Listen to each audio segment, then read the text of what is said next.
The most successful club in Milan's history was founded by the people it kicked out. In 1908, a group of English and Swiss members walked out of a meeting at AC Milan and created their biggest rival. That club became Inter Milan. But to understand why they left, you need to know who started Milan in the first place and what they were actually trying to build. December 16, 1899, a room above the Fiaschetteria Toscana, a wine bar near the Duomo. Alfred Edwards, an English expat and businessman, gathered a group of fellow English and Italian sport enthusiasts. Their goal wasn't purely football. Edwards wanted a multi-sport club in the English tradition: cricket, cycling, fencing, football. They called it Milan Football and Cricket Club. English spelling, English rules, English attitude. The founding members included textile merchants, engineers, and sons of British industrialists who'd moved to northern Italy during the industrial boom. Football in Italy was still an import. The first official match had been played only 6 years earlier in Turin, also organised by English expats. Milan's kit was red and black stripes.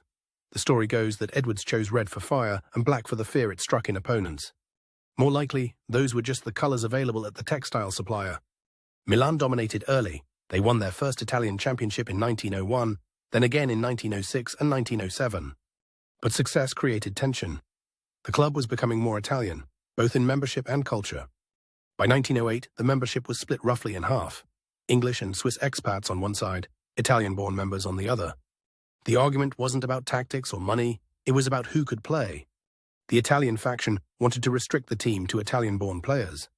A nationalist policy, mirroring rising political tensions across Europe. The English and Swiss members refused. Football, to them, was supposed to be open, cosmopolitan, international by design.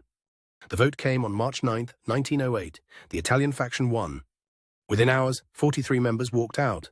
Among them, the Swiss painter and founding member Giorgio Muggiani and several of the club's best players. They didn't quit football. They met that same night and founded a new club. The name was deliberate: Football Club Internazionale Milano. International, a direct rebuke. Inter's founding manifesto was explicit. Players of all nationalities would be welcome, no restrictions based on birthplace. The split wasn't clean. Inter immediately poached several of Milan's key players, most of them Swiss or English. Milan's Italian leadership was furious but stuck to their policy. The club would be Italian players only, at least for now. Inter's first match came just 3 weeks after the split. They beat Milan 2-1. That match became the first Derby della Madonnina, named after the statue atop the Duomo that overlooks the city. It's now one of the most watched club fixtures in world football, the only derby where both teams share the same stadium. Inter won their first championship in 1910, just 2 years after formation. Milan's Italian-only policy hadn't worked. By 1919, Milan quietly dropped the nationality restriction. The war had made nationalism less appealing, and they needed talent. But the irony stuck. Milan, the cosmopolitan English creation, had become the nationalist club. Inter, the breakaway, became the symbol of openness. That ideological split defined their identities for decades. Inter drew immigrant workers and cosmopolitan intellectuals. Milan became the club of the Milanese establishment. Even the nicknames reflect it.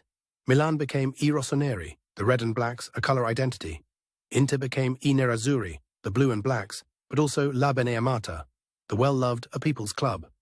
The 1908 split created not just a rivalry, but a question that still defines Milan football. Who does a club belong to? The founders who walked out that night created Inter because Milan stopped being the club they'd built.